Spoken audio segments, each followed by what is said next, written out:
Salam, saudara-saudaraku yang kekasih dalam nama Tuhan kita Yesus Kristus. Warga jemaat Gereja Metodis Indonesia Immanuel ini. Saya mengajak kita untuk merenungkan firman Tuhan pada pagi hari ini yang menjadi santapan rohani kita. Sebelum kita membaca dan merenungkan firman Tuhan, mari kita berdoa. Ya Tuhan, firman-Mu adalah kehidupan. Firman-Mu adalah pelita dalam perjalanan. Firman-Mu adalah makanan rohani kami. Karena itu berfirmanlah ya Tuhan. Kami tahu bahwa manusia hidup bukan hanya dari roti tetapi dari setiap firman yang keluar dari mulut Allah. Kami telah siap mendengarkan firman-Mu. Berikanlah roti hidup kepada kami. Dalam nama Yesus kami berdoa. Amin. Saudara-saudara yang kekasih dalam nama Tuhan kita Yesus Kristus. Firman Tuhan yang akan menjadi makanan rohani kita dalam ibadah kita pada hari Minggu ini ialah yang terambil dari kitab Kejadian pasal 9 ayat 11 sampai ayat yang ke-17. Demikian bunyi firman Tuhan.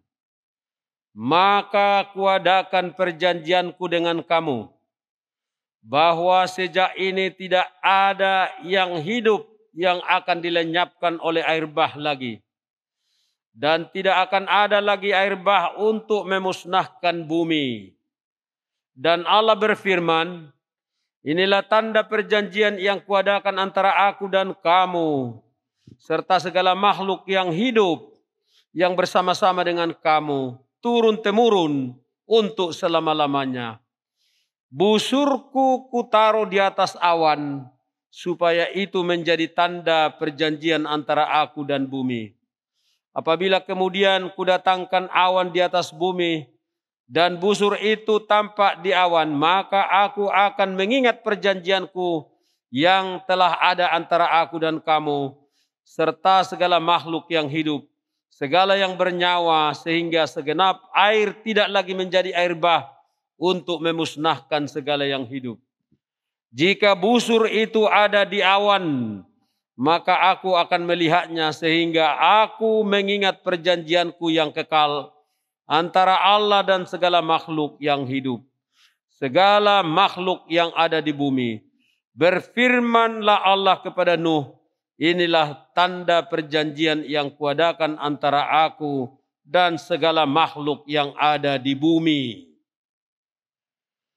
Saudara-saudaraku yang kekasih dalam Yesus Kristus, dimanapun ada berada pada saat ini, di rumah, di perjalanan, di luar negeri, atau dimanapun ada berada, firman Tuhan ini menyapa kita di tengah-tengah dunia yang sedang diterpa dan dilanda oleh pandemi COVID-19 atau virus corona saat ini. Firman Tuhan ini mengajak kita untuk tetap berharap kepada Tuhan.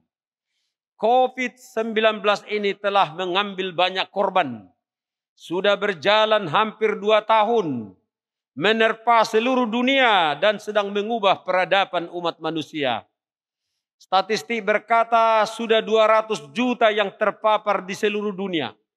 Dan sudah 4 juta yang sudah meninggal di seluruh dunia kurang lebih. Dan yang paling banyak adalah di Amerika, India, Rusia, dan Brasilia. Termasuk Indonesia juga sudah terpapar. Sudah 4 juta yang terpapar. Dan meninggal dunia hampir kurang lebih 100.000 orang. Pemerintah kita terus menerapkan PPKM yang diperpanjang dan diperpanjang lagi demi mengurangi penularan virus yang sangat berbahaya ini. Saudara-saudara, sementara menurut informasi yang kita dengar, masih banyak warga masyarakat Indonesia yang tidak bersedia divaksin dengan alasan beraneka ragam. Ada yang bilang di dalam vaksin itu ada babi, unsur babi yang haram. Ada yang mengatakan di dalam vaksin itu ada chip untuk memantau gerak-gerik masyarakat.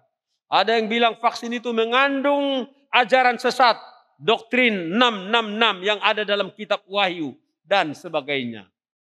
Yang pasti COVID-19 ini sedang menggoncang sendi-sendi kehidupan kita. Tiap hari kita memakai masker untuk menutup wajah kita supaya virus corona ini tidak masuk ke dalam diri kita. Maka itu masker ini menutup wajah manusia saat ini. Tidak ada lagi senyuman, tidak ada lagi tertawa, tidak ada lagi wajah yang ramah, termasuk wajah yang kriminal. Restoran-restoran sudah banyak tutup. Kita tidak bisa lagi makan dengan keluarga di restoran. Mall semua ditutup. Kita juga tidak bisa lagi bersalaman, yang mereduksi kualitas pergaulan dan perkawanan kita. Kita juga tidak bisa lagi bergereja secara ragawi seperti biasa, yang juga mengurangi kualitas persekutuan, fellowship kita. Kita tidak bisa lagi bebas pergi berpesta, resepsi pernikahan dan para sahabat, karena menciptakan kerumunan yang dianggap berpotensi menularkan virus corona. Termasuk kita tidak bisa lagi menangis dengan orang yang menangis, tertawa dengan orang yang tertawa. Apabila ada keluarga dan sahabat yang meninggal, kita harus pasrah. Kita dilarang oleh protokol kesehatan untuk melayat dan memberikan penghormatan terakhir kepada sahabat-sahabat kita yang telah dipanggil Tuhan akibat bermacam-macam, terutama oleh virus corona ini. Saudara-saudaraku, itulah keadaan dunia. Itulah keadaan Indonesia, bangsa kita, negeri tercinta. Pada saat ini sudah hampir 2 tahun, saudara-saudara. Tapi apakah kita putus asa? Apakah kita harus stres? Saya mengajak kita untuk membaca dan merenungkan firman Tuhan yang telah saya bacakan tadi. Di tengah-tengah ancaman virus COVID-19 yang belum tahu kapan berakhir, firman Tuhan inilah satu-satunya jawaban bagi kita. COVID-19 ini bagaikan air bah yang telah dibacakan tadi, yang pada zaman Nuh membunuh seluruh ciptaan Tuhan, kecuali keluarga Nuh berjumlah 8 orang dan sejumlah makhluk ciptaan Tuhan yang diselamatkan ke dalam bahtera Nuh. Karena Nuh adalah orang yang percaya dan sahabat Tuhan. Nuh itu hidup bergaul dengan Allah. Nuh itu sangat akrab dengan Allah. Kejadian 6 ayat 9. Dalam bacaan kita tadi telah dikatakan bahwa setelah air bah yang melanda dunia selama 150 hari itu surut, maka Tuhan mengadakan perjanjian dengan Nuh bahwa sejak hari ini tidak ada yang hidup yang akan dilenyapkan oleh air bah, dan tidak akan ada lagi air bah untuk memusnahkan bumi. Ayat 11. Allah berjanji bahwa bumi tidak akan mengalami penghancuran total seperti zaman Nuh. Dan untuk meneguhkan perjanjian itu, Tuhan membuat suatu tanda, signal, petunjuk, bukti, cap, stempel, meterai, yaitu yang berbunyi, Tuhan Allah berfirman kepada manusia, kepada Nuh, busurku kutaruh di awan, supaya itu menjadi tanda perjanjian antara aku dan bumi. Ayat 13.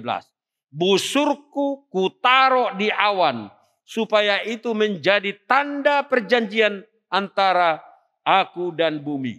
Saudara-saudara, busur atau pelangi, rainbow bahasa Inggris, adalah simbol yang dipakai Allah sebagai aba-aba, petunjuk bahwa tidak akan ada lagi peristiwa pemusnahan akan bumi ini. Bahwa Allah tidak lagi menghancurkan bumi dengan menembakkan panah-panah Tuhan ke atas bumi. Allah memberkati Nuh, beranak cuculah dan bertambah banyak, serta penuhilah bumi. Berkat yang diberikan kepada Adam pada zaman penciptaan. Busur pada zaman Alkitab dan zaman purbakala adalah alat perang. Karena dengan busur itulah seorang petarung serdadu menembakkan panah dengan jarak 100 meter untuk membunuh musuhnya. Tetapi apabila peperangan hendak dihentikan, maka para serdadu melemparkan dan menggantungkan busurnya di atas sebagai tanda dan simbol bahwa perang sudah berakhir. Itulah sebabnya sekarang ini di negara-negara barat saat ini banyak masyarakat menempelkan spanduk busur di dinding-dinding rumah, di gedung-gedung besar, sebagai doa dan permohonan kepada Yang Kuasa agar pandemi COVID-19 ini segera berakhir. Pertanyaan kita sekarang ialah, kalau Tuhan sudah berjanji tidak akan mendatangkan air bah lagi ke dalam dunia, mengapa masih ada COVID-19 ini? Mengapa masih ada penderitaan? Mengapa masih ada gempa bumi? Masih ada tsunami? Masih ada letusan gunung berapi? Masih ada banjir, tsunami, dan lain-lain yang mengancam kehidupan umat manusia. Itulah jeritan kita setiap saat. Jeritan umat manusia kepada Tuhan. Seperti yang bisa kita baca dalam Alkitab. Dalam Mazmur 13 ayat 2 dikatakan, berapa lama lagi Tuhan kau lupakan aku terus menerus.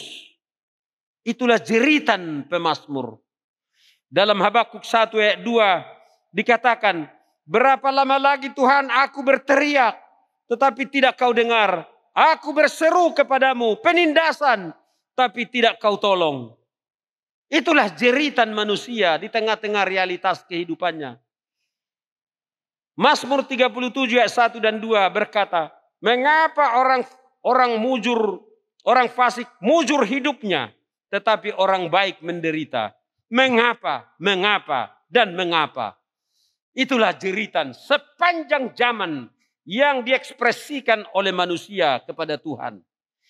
Saudara-saudara, memang selama manusia berada dalam dunia ini, penderitaan adalah bagian dari kehidupan. Roma 8 ayat 22 berkata, sebab kita tahu bahwa sampai sekarang segala makhluk sama-sama mengeluh dan sama-sama merasa sakit bersalin. Dunia ini adalah tempat kita hidup. Hidup dalam susah, hidup dalam senang. Hidup dalam miskin, hidup dalam kaya. Hidup dengan sehat, hidup dalam sakit. Semuanya itu silih berganti mengisi kehidupan kita. Yesus berkata, dalam dunia kamu menderita penganiayaan. Tetapi kuatkanlah hatimu. Aku telah mengalahkan dunia. Kuatkanlah hatimu. Aku telah mengalahkan dunia. Saudara-saudara, dari mana datangnya penderitaan? Kenapa ada penderitaan? Dalam Alkitab kita mendapatkan jawaban terhadap pertanyaan. Mengapa ada penderitaan? Yang pertama, penderitaan adalah memang kodrat manusia. Sejak manusia jatuh ke dalam dosa, Tuhan sudah menegaskan bahwa penderitaan menjadi bahagian dari hidup manusia. Perempuan akan merasa sakit dalam melahirkan. Dan laki-laki akan berjerih payah, banting tulang mencari nafkah. Kejadian 3 ayat 16-19. Kedua, penderitaan bisa juga karena dosa dan kesalahan sendiri. Galatia 6 ayat 7 berkata, karena apa yang ditabur orang, itu juga yang akan dituai. Kalau Anda korupsi, Anda ditangkap oleh KPK. Kalau Anda berbohong, Anda akan dikenakan pidana. Dan sebagainya. Yang ketiga, penderitaan juga adalah sebagai teguran, koreksi, dan pendidikan dari Tuhan. Ibrani 12 ayat 7 berkata, Allah memperlakukan kamu seperti anak. Di manakah terdapat anak yang tidak dihajar oleh ayahnya? Jadi penderitaan juga adalah proses pendidikan yang diberikan oleh Tuhan kepada umatnya. Misalnya orang Israel pernah terbuang di Babel selama 70 tahun, itu adalah proses teguran, koreksi dari Tuhan atas dosa-dosa bangsa Israel. Keempat, penderitaan adalah juga testing atau ujian naik kelas. Mengangkat iman level kita. Sama seperti murid sekolah. Sebelum naik kelas harus diuji dan ditesting. Demikian jugalah orang percaya. Allah selalu menguji untuk meningkatkan level iman kita. 1 Petrus 1 ayat 7 berkata, maksud semuanya itu, maksudnya penderitaan itu zaman itu, ialah untuk membuktikan kemurnian imanmu, yang jauh lebih tinggi nilainya dari emas yang fana, yang diuji kemurniannya dengan api, sehingga kamu memperoleh pujian dan kemuliaan dan kehormatan pada hari Yesus Kristus menyatakan dirinya. Kelima, penderitaan juga adalah cara Tuhan untuk mengabarkan Injil. Kita tahu bahwa Yesus mengabarkan Injil melalui penderitaan, yaitu penyaliban. Murid-murid mengabarkan Injil dengan menderita, bahkan dianiaya, Paulus dianiaya, Petrus disalibkan. Siapa yang mau mengikut Yesus harus rela mengikut salibnya. Dan dalam sejarah gereja, orang Kristen dianiaya, tetapi semakin dibabat, semakin merambat. Itulah bukti dan fakta sejarah gereja. Saudara-saudara yang kekasih dalam Yesus Kristus, kita juga belajar dari sejarah bahwa ketika manusia itu mengalami dan melakukan dosa, kejahatan, peperangan, kerakusan, menyalahgunakan nama Tuhan, perampokan, perzinahan, pembunuhan, dan lain-lain, Tuhan akan turun tangan untuk membaharui, mendaur ulang, mentransformasi kehidupan manusia. Misalnya peristiwa Menara Babel. Di dalam Kejadian 11 kita baca bahwa di sana dikatakan manusia waktu itu sudah mulai sombong. Baiklah kita sombong dan mau mengatasi Tuhan yang maha tinggi. Mereka mendirikan menara yang menjulang sampai ke langit. Tetapi Tuhan berkata, baiklah kita turun dan mengacau balaukan di sana bahasa mereka, sehingga mereka tidak mengerti lagi bahasa masing-masing. Dengan COVID dan Corona ini, Tuhan sedang mentransformasi manusia, sedang mengacau balaukan manusia sekarang ini, supaya manusia berhenti memosisikan dirinya seperti Tuhan dengan mendirikan menara-menara Babel di dunia ini. Apakah itu Amerika, Rusia, India, Tiongkok, termasuk Indonesia. Manusia zaman sekarang ini sedang berkata seperti Lucifer yang berkata, aku hendak naik ke langit, aku hendak mendirikan tahtaku mengatasi bintang-bintang Allah, dan aku hendak duduk di atas bukit pertemuan. Yesaya 14 ayat 13. Kita jangan lupa saudara-saudara, bahwa ketika bangsa Israel diberkati Tuhan dengan memberikan tanah Kanaan yang penuh dengan susu dan anggur, ketika bangsa itu berdosa, menyimpang, menyembah berhala, menindas janda dan yatim piatu, Tuhan marah dan mengizinkan mereka menderita, terbuang ke Babel selama 70 tahun. Saudara-saudara, kita juga belajar dari sejarah abad ke-14. 1347 sampai 1352, abad ke-14. Ini yang terjadi dalam sejarah Eropa. Selama 7 tahun Eropa, Tiongkok, India, termasuk bangsa-bangsa di sekitar Laut Tengah, mengalami virus pandemi yang disebut maut hitam. Bahasa Inggris disebut Black Death.